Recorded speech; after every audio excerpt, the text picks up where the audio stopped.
வந்து பின்பு மீண்டும் கடையின் உரிமையாளர்கள் போதைப் பொருட்களை விற்பனை செய்தால் அவர்களுக்கு சிறை தண்டனை காத்திருப்பதாக துணை ஆணையர் கார்த்திகேயன் எச்சரிக்கை.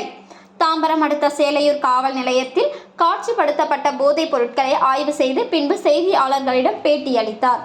தாம்பரம் காவல் ஆணையகத்திற்குட்பட்ட பகுதியில் உள்ள கடைகளில் தமிழக அரசால் தடை செய்யப்பட்ட குட்கா, பான் மசாலா போன்ற புகையிலை பொருட்களை கல்லூரி மற்றும் பள்ளிகள் அருகாமையிலே விற்கப்பட்டு வருவதாக எழுந்த புகாரை தொடர்ந்து தாம்பரம் காவல் ஆணையர் அபின் தினேஷ் மோதக் உத்தரவின்படி கூடுதல் ஆணையர் மகேஸ்வரி தலைமையில் இன்று ஒரே நாளில் உணவு பாதுகாப்புத்துறை அதிகாரிகள் உட்பட 100க்கும் மேற்பட்ட போலீசார் சேலையூர், பீர்க்கங்காரணை, பள்ளிக்காரணை, மறைமலை நகர், செம்மஞ்சேரி போன்ற பல்வேறு காவல் நிலையங்களுக்கு உட்பட்ட பகுதிகளில் உள்ள கடைகளில் போலீசார் திடீர் சோதனையில் ஈடுபட்டனர்.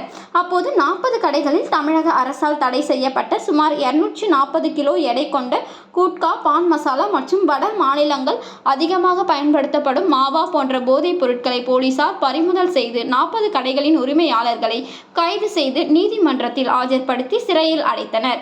பின்பு பேசிய பள்ளிக்காரணை துணை ஆணையர் கார்த்திகேயன், தமிழக அரசால் தடை செய்யப்பட்ட போதைப் பொருட்களை ரோந்து போலீஸ் தொடர்ந்து கண்காணித்து வருவதாகவும் தற்போது குட்கா பொருட்களை விற்பனை செய்வதாக கைது செய்யப்பட்டுள்ள 40 உரிமையாளர்களுக்கும் தலா 25,000 அபராதம் விதித்து சிறையில் அடைக்கப்பட்டனர். மேலும் சிறையில் இருந்து வெளியே வந்த பின்பு மீண்டும் கடையின் உரிமையாளர்கள் போதைப் பொருட்களை விற்பனை செய்தால் அவர்களுக்கு சிறை தண்டனை காத்திருப்பதாக துணை ஆணையர் கார்த்திகேயன் எச்சரிக்கை விடுத்தார்.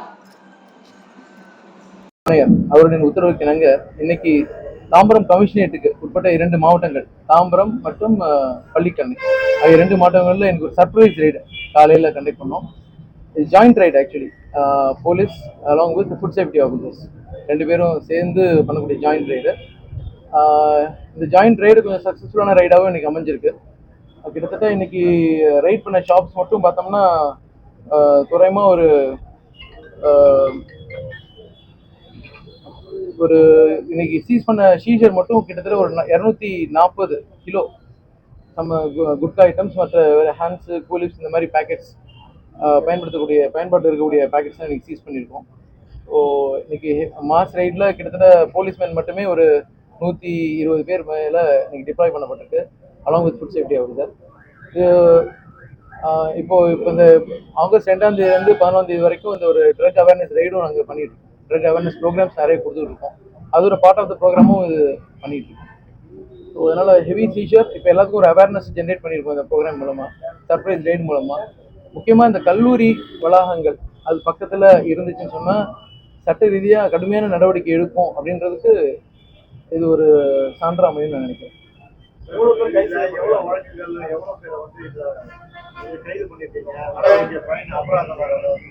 இல்லை, அதாவது இது கோட்பா ஆக்டில் நம்ம நடவடிக்கை எடுப்போம். இதில் இன்னைக்கு வந்து 40 பேர் மேலே வழக்கு பதியப்பட்டிருக்கு. 40 பேர் கைது பண்ணியிருக்கோம். கைது நடவடிக்கை மேற்கொள்ளும். போதைப் பொருள் அப்படின்றது இப்போ அண்டை மாநிலங்கள்ல இருந்து நமக்கு வருது. அதுக்கான லீடு இப்போ எடுத்திருக்கோம். இப்போ இந்த 40 பேர் கைது நடவடிக்கை எடுத்ததுல லீட்ஸ் எடுத்திருக்கோம். அது ஒரு புலன் விசாரணையில் இருக்கு. இல்லை, சில நேரங்கள் அதுதான் பார்சல் இந்த மாதிரி வந்து எண்ட் யூசர் கடைசியில் வந்து கடைக்கு தான் வந்து சேருது. அந்த மாதிரி வரும்போது இந்த மாதிரி சர்ப்ரைஸ் ரைடு அடிக்கடி நம்ம அடிக்கிறது மூலமாகவும் ஒரு அவேர்னஸ் ஜென்ரேஷன் மக்கள் மத்தியில் கொடுக்கறது மூலமாக இந்த மாதிரி வரக்கூடிய லிங்கிங் செயின் நம்ம கண்டிப்பாக கட் பண்ணிடுறோம். தடுப்பு முறைகள் இப்போ முக்கியமாக சர்ப்ரைஸ் ரைட் கண்டக்ட் பண்ணுறது ஒன்று. 2வது அவேர்னஸ் ஜென்ரேஷன். காலேஜ், பள்ளி, கல்லூரிகளில் நம்ம தினம் மார்னிங் நம்ம எஸ்ஐஸ் அண்ட் ஆஃபீஸர்ஸ் வந்து தினம் போய் அவங்களுக்கு கொடுத்துருக்காங்க, அவேர்னஸ் கொடுத்துருக்காங்க. இது மூலமாக தான் நம்ம தடுப்பு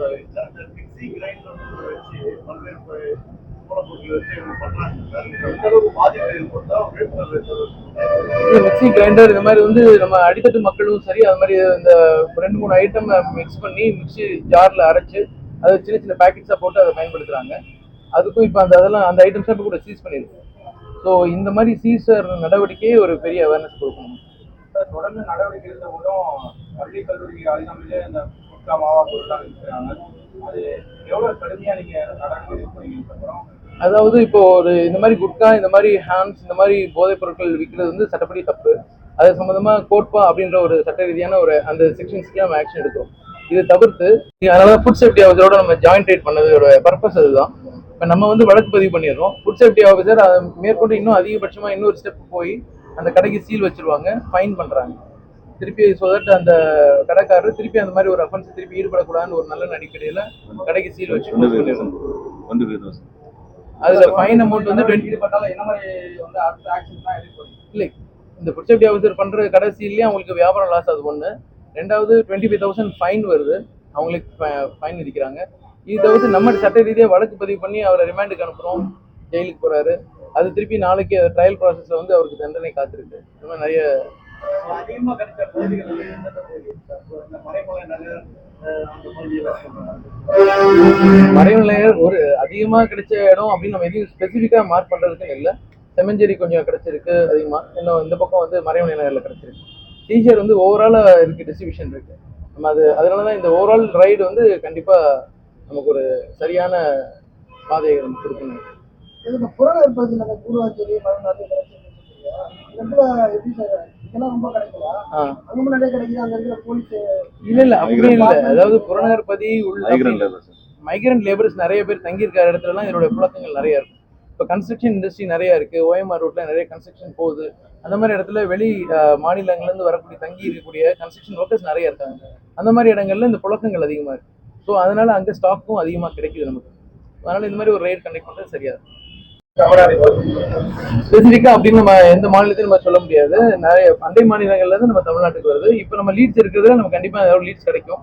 யார் ஒரிஜினல் சப்ளையர் நமக்கு வராங்கன்ற பார்த்து நம்ம கண்டிப்பா அவங்க ஆக்ஷன் எடுக்கணும்.